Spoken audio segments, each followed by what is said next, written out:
ఇప్పుడు మనం నిలబడి ఉన్న ప్లేస్ ఏంటి అంటే అండి, ఇట్స్ ది ఆపరేషన్ థియేటర్. ఎక్కడైతే ఎగ్ పికప్ లేదా ఊసైట్ రిట్రీవల్ జరుగుతుందో, సో ఎగ్ పికప్ లేదా ఊసైట్ రిట్రీవల్ అంటే ఐవీఎఫ్ ప్రొసీజర్స్ లో లేడీ బాడీ నుంచి మనం ఎగ్స్ ని రిట్రీవ్ చేసే పద్ధతిని మనం ఓవమ్ పికప్ అని అంటాం.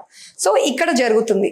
మీరు నోటీస్ చేస్తే this is the operation table అండి, వేర్ లేడీ లైంగ్ డౌన్ పోస్చర్ లో ఉంటుంది, లిథోటమీ పొజిషన్ లో. ఇక్కడ మనం పికప్ చేస్తాం. అండ్ ఈ లెఫ్ట్ హ్యాండ్ సైడ్ మీరు నోటీస్ చేస్తే అల్ట్రాసౌండ్ మెషిన్ ఉంది. ఎప్పుడు కూడా ఓవమ్ పికప్ అల్ట్రాసౌండ్ గైడెన్స్ లో జరుగుతుంది. మనకు అల్ట్రాసౌండ్ లో ఓవరీ, వాటి లోపల ఉన్న ఫాలికల్స్, మనం చేసే పికప్ దాంట్లో మనకు కనపడుతూ ఉంటుంది. మనం ఆస్పిరేషన్ యూనిట్ ఇదంతా అన్నమాట. అంటే లోపల నుంచి ప్రతి ఫాలికల్లో నీరు ఉంటుంది. ఆ నీరుని మనం బయటికి ఆస్పిరేట్ చేసుకుంటాం. ఆస్పిరేట్ చేసుకున్న నీరుని ఇలా ట్యూబ్స్ లో కలెక్ట్ చేసుకుంటాం. ఈ ట్యూబ్స్ నార్మల్ టెంపరేచర్ లో ఉంటే ఎగ్ దెబ్బతింటది. అందుకనే వార్మర్ లోనే ఉంచాలి. 37 degrees లో మెయింటైన్ అవుతున్న వార్మర్ లో ఉంచుతాం ఈ ట్యూబ్స్ ని. ఈ ట్యూబ్ లో మీకు కలెక్ట్ అవుతుంది అనమాట. ఆ ప్రతి ఫాలికల్లో ఉన్న నీరు కలెక్ట్ అవుతుంది. కలెక్ట్ అయిన తర్వాత ఈ ట్యూబ్ ని మనం ల్యాబ్ లోపలికి తీసుకెళ్ళాలి, ఎగ్ ఉందా లేదా అని వెతకడానికి. సో ఈ ట్యూబ్ ని మనం తీసుకొని ల్యాబ్ లోకి వెళ్తాం.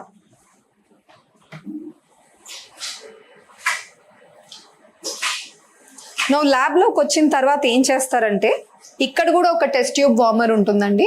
వీళ్ళు దాంట్లో ఉంచుకుంటారు.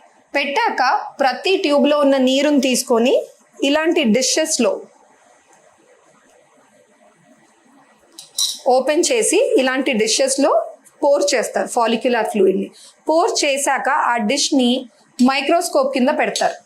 పెట్టి ఈ మైక్రోస్కోప్ లో చూస్తారు మనకేమన్నా ఎగ్ దొరుకుతుందా లేదా అన్నది ఈ పెద్ద స్క్రీన్ లో కనపడుతుంది. ప్రతి ఎగ్ ఏదైతే ఇలా ఒక ట్యూబ్ కాదండి, మల్టిపుల్ ట్యూబ్స్ వస్తూ ఉంటాయి పికప్ అయ్యే టైంలో ప్రొసీజర్ లో. ప్రతి ట్యూబ్ లో ఉన్న నీరు ఇలానే వెతికి ఎగ్స్ ఉన్నాయా లేదా మనం సపరేట్ చేసి పెట్టుకుంటాం. తర్వాత next, for example egg pickup 10 o'clock కి కంప్లీట్ అయింది. 10 o'clock కి కంప్లీట్ అయిన తర్వాత ఆల్మోస్ట్ 2 hours కి డెన్యూడేషన్ అన్నది జరుగుతుంది. డెన్యూడేషన్ అంటే ప్రతి ఎగ్ మనకు బయటికి తీసినప్పుడు క్లీన్ గా కనపడదు, దాని చుట్టూ చాలా సెల్స్ ఉంటాయి. సో అవన్నీ సెల్స్ ని మనం డిస్పర్స్ చేయడానికి ఒక ఎంజైమ్ యాడ్ చేస్తాం. 2 hours తర్వాత ఆ చుట్టూ సెల్స్ డిస్పర్స్ అయిపోయి మనకు లోపల దాక్కొని ఉన్న ఎగ్ చాలా క్లియర్ గా కనపడుతుంది. సో ఆ ఎగ్ మెచ్యూర్ ఉందా లేదా చూసుకొని ప్రతి ఎగ్లో ఒక్కొక్క కణంని జాగ్రత్తగా సెలెక్ట్ చేసి ఇంజెక్ట్ చేస్తాం. దాన్ని మనం ఇక్సీ అని అంటాం. సో ఈ ఇక్సీ ఎక్కడ జరుగుతుంది? ఇక్కడ. So this is the ICSI machine. So ICSI machine లో మీరు నోటీస్ చేస్తే ఇక్కడ ఎంబ్రియాలజిస్ట్ చూడగలుగుతుంది త్రూ దిస్. అండ్ ఇక్కడ చిన్న పెన్స్ లాగా ఉన్నాయి కదండి, రైట్ అండ్ లెఫ్ట్. వీటిని మనం మైక్రో మ్యానిప్యులేటర్స్ అంటాం. సో ఈ మైక్రో మ్యానిప్యులేటర్స్ ఏం చేస్తాయంటే, ఒక మైక్రో మ్యానిప్యులేటర్ ఎగ్ ని స్టెబిలైజ్ చేస్తుంది, ఇంకో మైక్రో మ్యానిప్యులేటర్ స్పర్మ్ ని తీసుకొని ఎగ్ లోపల ఇంజెక్ట్ చేస్తుంది. బట్ ఈ రెండింటిని ఎట్లా కంట్రోల్ చేయాలి? ఇప్పుడు మీ కార్లో స్టియరింగ్ ఉన్నట్టు వాట్ కంట్రోల్స్ దీస్ టూ, మనం డైరెక్ట్ గా కంట్రోల్ చేయం. దీన్ని ఇవి కంట్రోల్స్ అన్నమాట. If you can see these two here, దీన్ని మనం రైట్ ఆర్ లెఫ్ట్ మూవ్ చేస్తే దెర్ ఆర్ మైక్రోస్కోపిక్ మూవ్మెంట్స్ అన్నమాట ఈ మైక్రో మ్యానిప్యులేటర్స్ లో. దాని ద్వారా మనం ఎగ్ ని స్టెబిలైజ్ చేసుకొని స్పర్మ్ ని ఇంజెక్ట్ చేయగలుగుతాం. ఈ ఇక్సీ పద్ధతి అన్నది మోస్ట్ సీనియర్ ఎంబ్రియాలజిస్ట్ మాత్రమే చేస్తారండి. ఎందుకంటే one of the most defining steps అన్నమాట. అంటే ఈ ఇక్సీ ఎంత బాగా జరిగితే మీకు ఎంబ్రియోస్ మంచిగా బెటర్ గా ఫామ్ అయ్యే ఛాన్స్ ఉంటుంది. కాబట్టి ఆల్వేస్ ఓన్లీ ఎక్స్పీరియన్స్డ్ పీపుల్ చేస్తారు. నా ఒక్కసారి ఎగ్గులో స్పర్మ్ వేశాక ఎంబ్రియో మనకు తయారైందా లేదా అన్నది తెలియడానికి టైం పడుతుంది. ఇప్పుడు బాడీలో అనుకోండి, ట్యూబ్ లో ఎగ్ కణం కలుస్తాయి. కలిసి 4-5 రోజులకి ఒక మంచి ఎంబ్రియో తయారైతే ఆ 5వ రోజు ఎంబ్రియో గర్భసంచికి వచ్చి అతుక్కుంటుంది. సో ఇప్పుడు ట్యూబ్లో లేదా మీ గర్భసంచిలో ఉండాల్సిన temperature, moisture levels, pH levels, ఇవన్నీ ఎన్నో సంవత్సరాలుగా పీపుల్ రీసెర్చ్ చేసి ఒక ఆర్టిఫిషియల్ లోపల ఎలా ఉందో బాడీలో ఒక లేడీ గర్భసంచిలో అటువంటి ఎన్వైరన్మెంట్ క్రియేట్ చేశారు. దాన్ని ఇంక్యుబేటర్ అంటారు. ఇది లెఫ్ట్ సైడ్ మీరు చూస్తే. సో ఈ లెఫ్ట్ సైడ్ మనకు 2 ఇంక్యుబేటర్స్ ఉన్నాయండి. వీటిని బెంచ్ టాప్ ఇంక్యుబేటర్స్ అంటారు.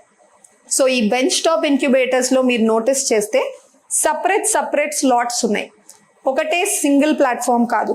సో బెంచ్ టాప్ ఇంక్యుబేటర్ లో ఈ స్లాట్ లో ఒక పేషెంట్ ఎంబ్రియోస్ పెడతాం. అంటే ఒక పేషెంట్ కి ఫర్ ఎగ్జాంపుల్ 10 eggs వచ్చాయి, స్పర్మ్స్ ఇంజెక్ట్ చేసాము, అవి ఒక దాంట్లో పెట్టారు. Another chamber is for a different patient. So చాలా పేషెంట్ స్పెసిఫిక్ ఉంటుంది.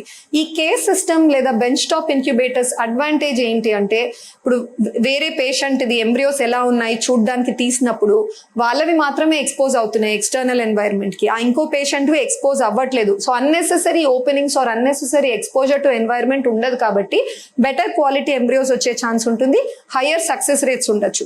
కానీ చాలా కాస్ట్లీ ఎక్విప్మెంట్ అండి ఇవి, అందుకనే we might not find them అన్ని ల్యాబ్స్ అన్ని సెంటర్స్ లో ఉండకపోవచ్చు, but most major centres nowadays మీకు బెంచ్ టాప్ ఇంక్యుబేటర్స్ ఉంటాయి వాళ్ళకి.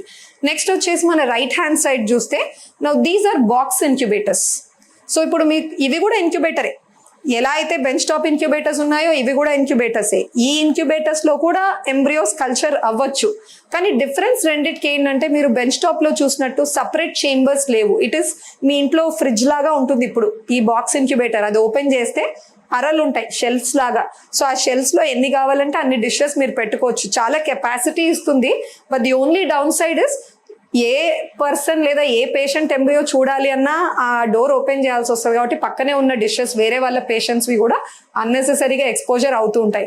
అందుకని ప్రిఫరబుల్లీ బెటర్ క్వాలిటీ అని అడిగితే ఆబ్వియస్లీ బెంచ్ టాప్ ఇంక్యుబేటర్స్, కానీ బాక్స్ ఇంక్యుబేటర్స్ కూడా బ్యూటిఫుల్ Day 3 ఎంబ్రియోస్ ఇచ్చే ఛాన్స్ ఉన్నాయి, కొన్నిసార్లు Day 5 వరకు కూడా కల్చర్ చేయొచ్చు. ఇప్పుడు ఎవరైతే సెంటర్స్ ఫర్ ఎగ్జాంపుల్ మాకు we have bench top incubators, అది కూడా 2 బెంచ్ టాప్ ఇంక్యుబేటర్స్ ఉన్నాయి with multiple chambers, so we can accommodate good number of patients. So box incubators దేనికి వాడతాము అంటే మంచి టెంపరేచర్ మెయింటైన్ చేయడానికి, మన జస్ట్ మీడియా ఎంబ్రియోస్ కాకుండా ఏ మీడియాలో అయితే మీరు ఎంబ్రియోస్ ని పెడుతున్నారో ఆ కల్చర్ మీడియాని పెట్టుకుంటాం. కొన్నిసార్లు లేదా ఫాలోయింగ్ డే పికప్ ఉంది అంటే వాళ్ళకి వాడాల్సిన నీడిల్ టెంపరేచర్ ని బాడీ టెంపరేచర్ తీసుకురావాలి కాబట్టి ఇంక్యుబేట్ చేస్తాం overnight, or even embryo glue.